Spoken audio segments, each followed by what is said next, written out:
the Deep Rooted podcast. We're Jeff and Rochelle, and we are in the middle of a series on church and something that we're really passionate about, something that we've had 2 decades of experience in leading. I mean, we've gone to 2 decades already. We both have gone to church for more than 2 decades. We're older than 20, if you didn't know. I know it doesn't look like it for me, but hey, and for you. But as far as for leadership goes, and so we talked about complaining, and that was an interesting one. It was good. How to complain. I want to, I want people to be equipped how to complain. And then we talked about the real heroes of ministry. I'm super passionate about that. Pastors' kids. I'm just telling you, it's really important to highlight them. They are really, truly heroes. And today we're going to go into the glimpse of the life of a pastor's wife. Yes. And I even hesitate to do that title a little bit because I do want you to kind of know who we are. We believe in women in ministry as well, being called. And so it's like we could say pastor's spouse. Right. And we'd be totally accurate. It's just we have experience in the fact that there's been seasons where maybe I didn't work at the church all the time. I'm still considered your wife, even yes, you are. Thank you.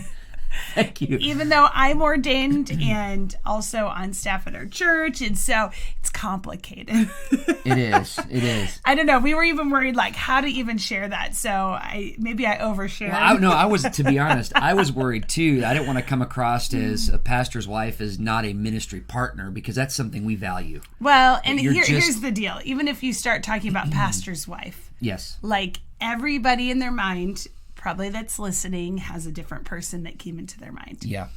And it's like saying, well, all pastors do X. Well, no. Because every pastor is so unique. And yes, there are different things that go with that. We've served 4 different churches. I served under 3 different pastors' wives. I had pastors' wives growing up. I know a lot of pastors' spouses now. Like, I know a lot, and they're all different. Oh, absolutely. And so their level of involvement is different. Their giftings are different. So many things. So to even throw a blanket on there is really difficult.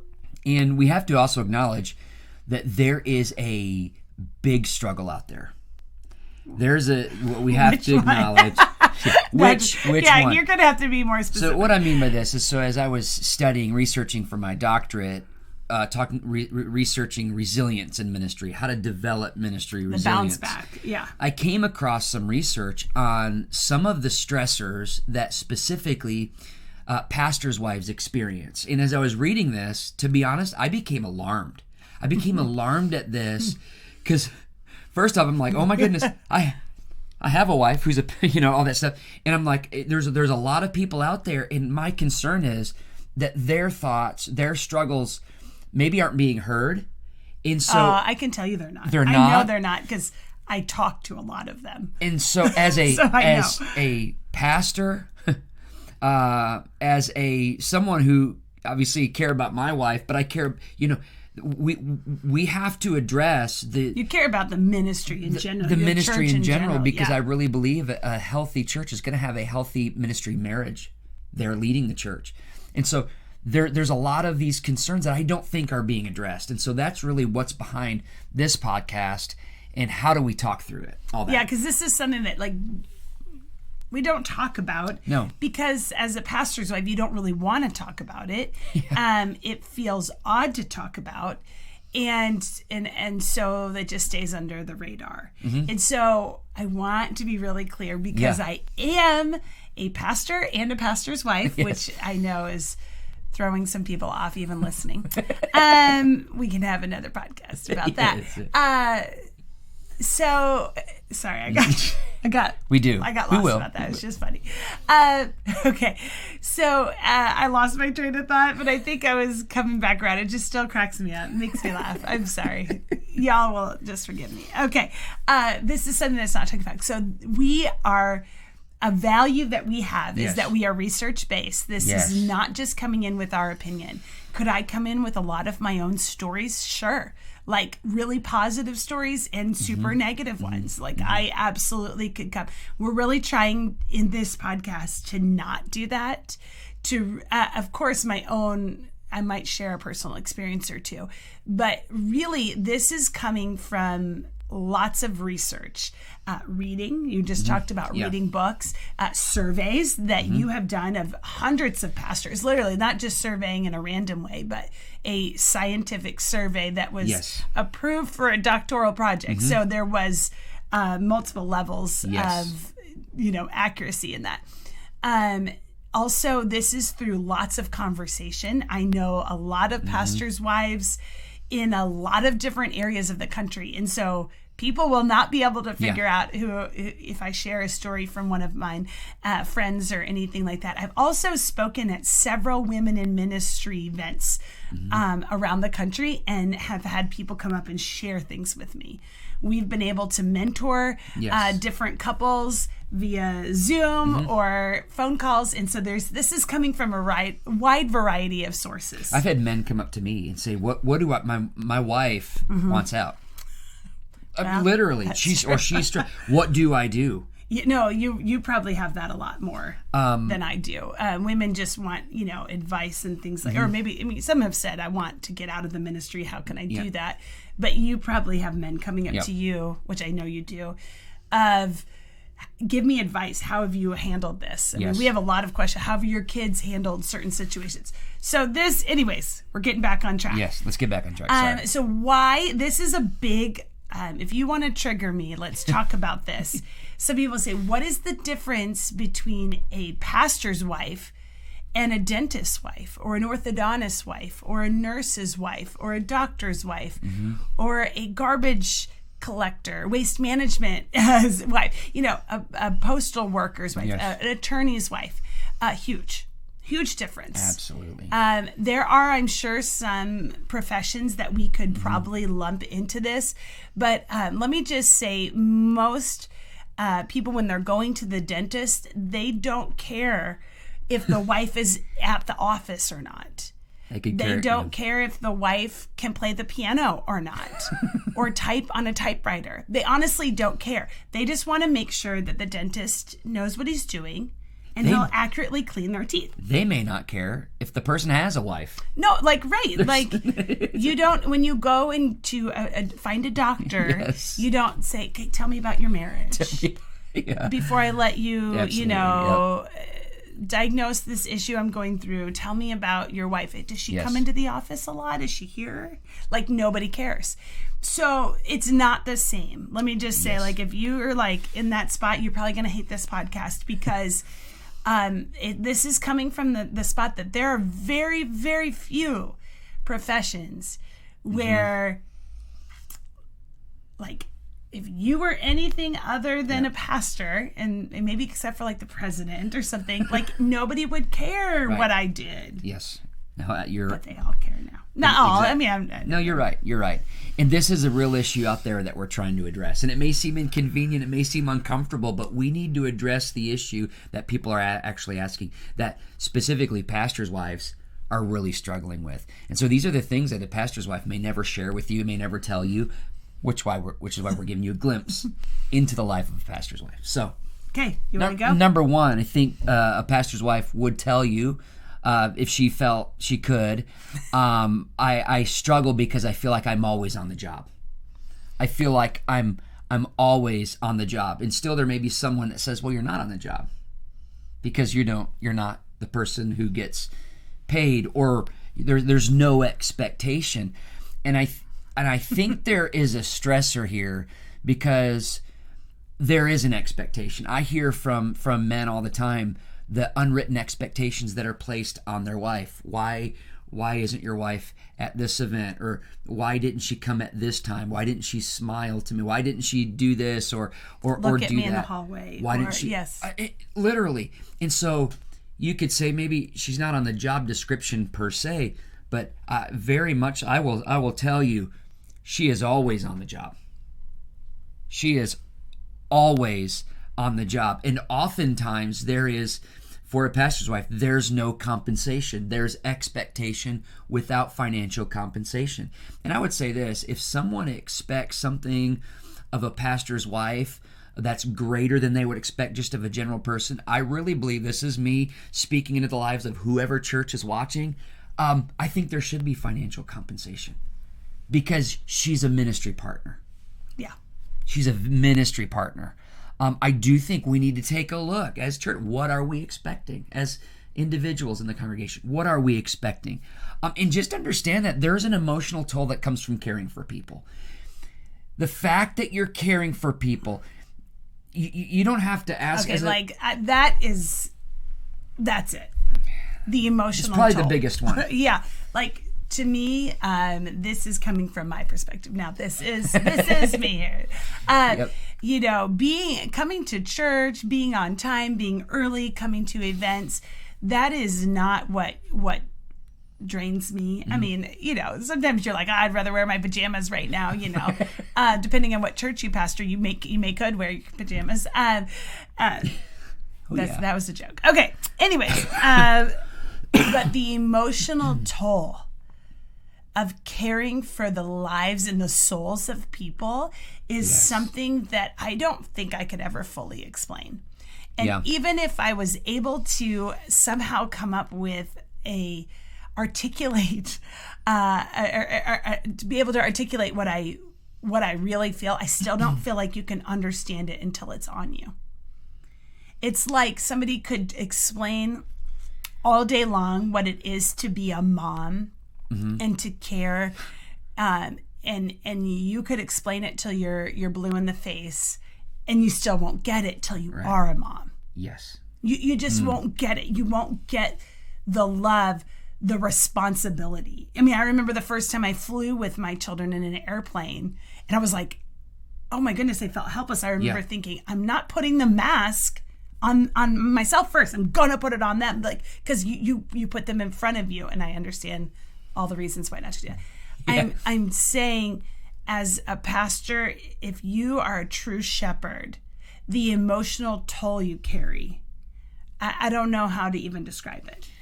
I know that's like super heavy, but like to care for people's souls. Yes. And when you see them heading in a direction that you know is just, it's like tragedy is awaiting. And you know, you can say things and you can pray, but you can't make decisions for people. And that is weighty. And what would you say? What would you say to someone who would say, well, I hear you, but let Jesus take the burden. He tells us to just let it happen. I would say you're not reading your Bible. That's what I would say. If you say just let Jesus take it, you don't understand the role of a shepherd. I would encourage you to read the Old Testament when God is talking about the good shepherds and the bad shepherds, the good leaders of the flock or whatever. I would encourage you to read the words of Jesus in John when he talks about a hired hand versus a true shepherd. I know he's talking about himself. I get it. I understand the context that he's talking about. He's the good shepherd, but there are people that God raises up. Yes, that's good. To carry the burden of. I mean, I think about Moses. Oh my! Read about the Exodus. Even when Moses is like complaining to God, like God, and God says, you know, Moses, they're not doing this to you. They're doing this to me. I mean, but you know. That's what I'd say. No, I'd say you don't understand. If you don't feel the emotional toll of leadership, then I'd say you're a hired hand. Yeah. Now, no. There are like boundaries with that. Oh, like, okay, just like let that. My in statement could be abused, and I get it. Yes, yeah, I get it. Absolutely. Like, yes, you got to take it over to Jesus, but if you actually care about people, I mean, we could talk about that with our own children. Well, why are you worried about your kids? Don't you trust Jesus? Yeah, and he entrusted me. Yes. He entrusted me to raise them and to make decisions. Yes. He entrusted me. Yes. So I think absolutely. No, that's good. I think that we have to address it because we can't put a value to the emotional toll that comes with caring for people. So I'm always on the job. This is the stressors. Again, going back to the research, this isn't what we're defining. This is what's already out there in the research. And the second kind of stressor that your pastor's wife would probably never tell you is this: I feel like people are always wanting something from me rather than investing in me. They're everywhere a pastor's wife goes, I could say this from a perspective of a pastor, but everywhere a pastor's wife goes, there's somebody who they want something from you. And they're asking your thought, they're asking your opinion, they're wanting you to pray. All the thing to be honest, every pastor's wife I know wants to do. Absolutely. There's no pastor's wife that I know. It's like, oh, I don't want to pray for people. No, absolutely not. I want to give advice. All those. And so things, I think it's not that they don't want to, but it's the stress of constantly having to give out. Yes. That stressor, I should say, the weight that comes along with that, and probably you could say this comes along with the emotional toll of caring, that you actually love people and care for people. Mm-hmm. I think it just goes hand in hand. Yeah. And I think probably if we talk to pastors and their wives and spouses 30 years ago or something, we might, just with the changing of times, there's been just changing. Yeah. There's changing. But people are always accessible now. And I understand that, there she goes again talking about the cell phone. I will. Yeah. I'll keep talking about it because before you had to call and you were going to call somebody's home, you were going to maybe be thinking, well, they're eating dinner now, or they may not be home, Right. But now you have a cell phone. You're always available to answer or to text, and like, why haven't you responded to my text? And things like that. So I think some of that is change of times, but it can be wearing. I think absolutely, absolutely. Number 3, something your pastor's wife probably will never share with you is she'll say probably, I find it difficult to protect my children from the harsh realities of ministry. I find it difficult to protect my children from the harsh realities of ministry. Pastors' wives have this tension between the ministry, but protecting their home and making sure their home is a safe haven. And to be quite honest, we've even, we can't protect our children from all the harshness of ministry. We can't do it. But nonetheless, that is a tension that pastor's wife manage, and I think we need to acknowledge it. Absolutely. I think I've been at a lot of pastoral gatherings in the last 20 years, and one of the biggest heart cries of especially the moms, but I really believe the dads as well, is that they're worried about their kids. Yeah. They're worried maybe as they're adults, but even in their home, like, okay, I want to make sure that they love the church. Yes. And you walk this fine line, because when you grow up in a pastor's house, and we talked about this our last podcast, talking about pastors' kids being the real heroes of ministry, but there's a lot that they have to, unfortunately, at times see, or maybe feel the pressure of. Maybe they don't even understand, but they can tell that mom and dad are stressed. Yeah. That there's other things there. And so I think there's that pressure, for sure. I hear it a lot. I mean, so many times. No, absolutely, there is.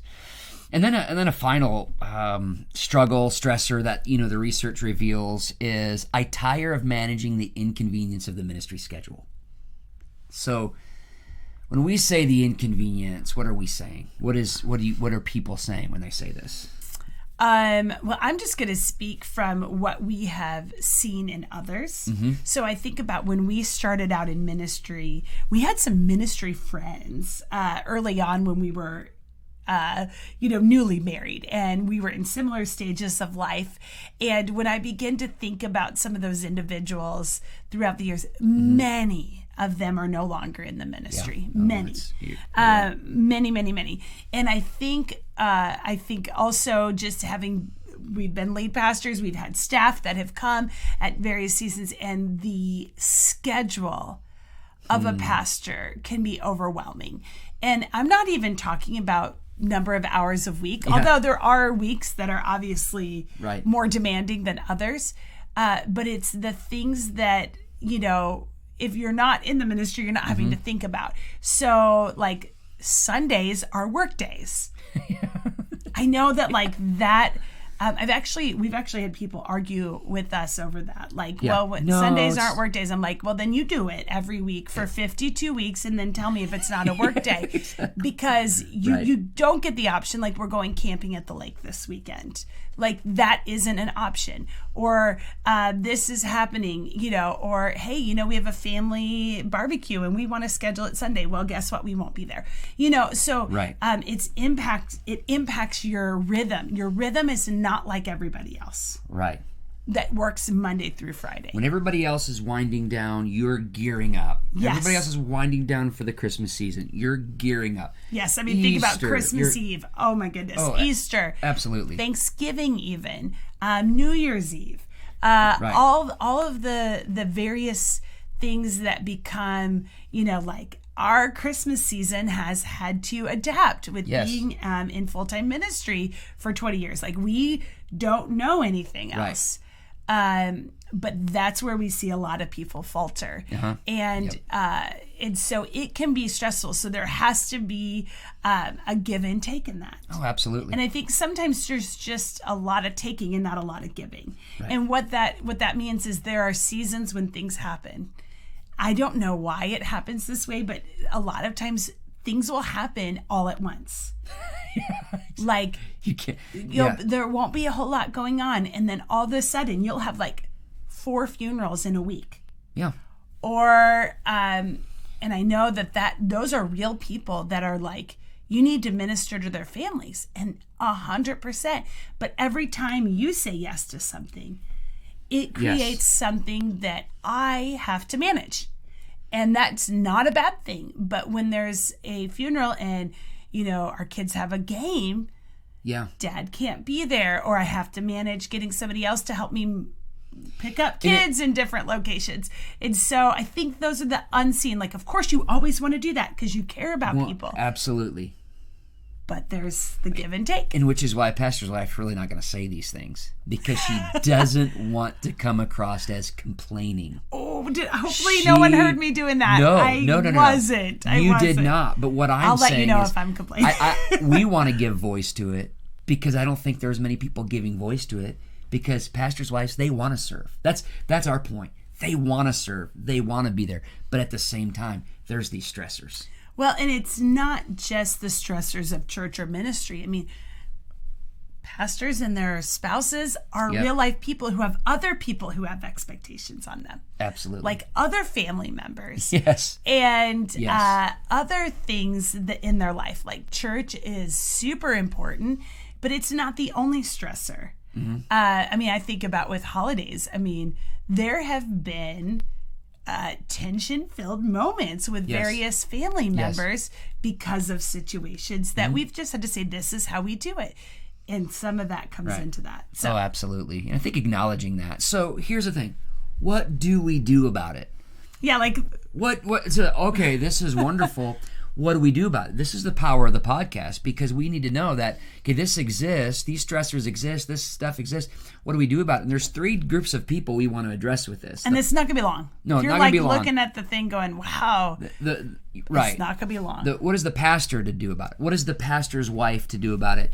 And what is someone in the congregation, what are they to do about it? So I want to speak real quick to the pastor first. Go ahead. So what's the pastor supposed to do with this information? I'll say recognize these struggles and be sensitive to them. Just recognize them. Just be sensitive to them. Don't do what I do sometimes and try to figure out when you're presented with a problem, I got to find the solution, because the solution may not be readily available really quick. Once that's why you're put together. You should both come up with the solution. See, that's good. Do some periodic check-ins. Do some periodic, hey, how's it go? I don't know. Just find ways to check in, to just gauge. You don't want to get to a crisis point. Right. So this is where a lot of people are in ministry right now. Yes. I'm hearing it overwhelmingly. Oh, right now specifically. Right now, like I am on my last thread, that kind of thing. So you got to do check-ins. Uh-huh. Like, how are you doing? And not in a patronizing way, like I'm just checking so I can make sure that you're still good with what I'm doing. No, like I heard this on the podcast. I'm checking off a list. I just really want to know, like, is there, Yes. Do I need to take a day off so we can just have some time? Like, yeah, sorry.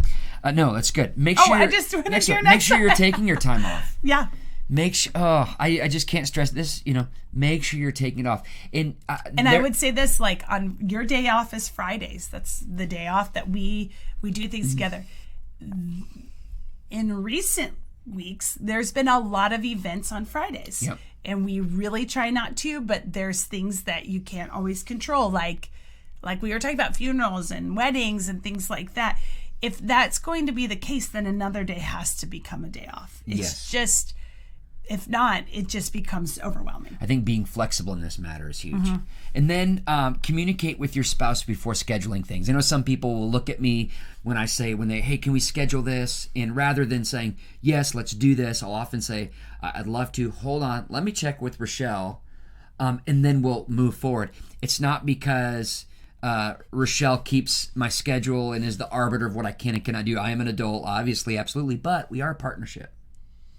And well, you realize that anytime you say yes to something, I'm really committing you on some level. Correct. On a very big level. There you go. You got it. See? And you know. And so I'm not saying, can I? No, I'm saying, hey, is this going to work with Sometimes what it we've will. got going on? Not a problem. Sometimes it won't. Hey, let's reschedule. So it's not like, can I go out and play today? So, and I think some people think that. No, absolutely not. We're a ministry partnership. Okay, so that's the pastor. Now, yeah. You're the pastor's wife. Again, if you're the pastor's husband, like, I don't know. I mean, these may be transferable, but I'm not. I'm a wife, so I don't know. Have a Sabbath, like to the best of your ability. And I know this is probably like, I'm not very good at this, but even on those days when you're not working, you're not doing anything for the church, like you're doing things, but you're not working, really try to not make that the focus of conversation. Yeah. There are times when we literally have to say, we're not going to talk about this at all. Yes. I think that's important. Take vacations, go away as a family, go away, far, far away. Sometimes far away. No, like good. Down the road doesn't feel like you went somewhere. And get out of the space. Like so sometimes, I'm talking like over 100 miles, maybe over 1,000 miles. Just go. Here's a big one: invest in yourself. Yeah. So I have a mentor in my life. I pay this person to mentor me. They're valuable in my life. I have a monthly time of talking and going through, even advice giving. They are biblical, based. I mean, it's so important. Yes. I think this is really important for pastors' wives. And for women in the ministry, men in the ministry, to have somebody that you can talk to that doesn't go to your church, that doesn't have any other, what's the word, like they're just for you. They don't have any conflicting loyalties. They're confidants, really. Yes. Yeah. They don't have a loyalty to your church, or they don't have a loyalty to somebody else.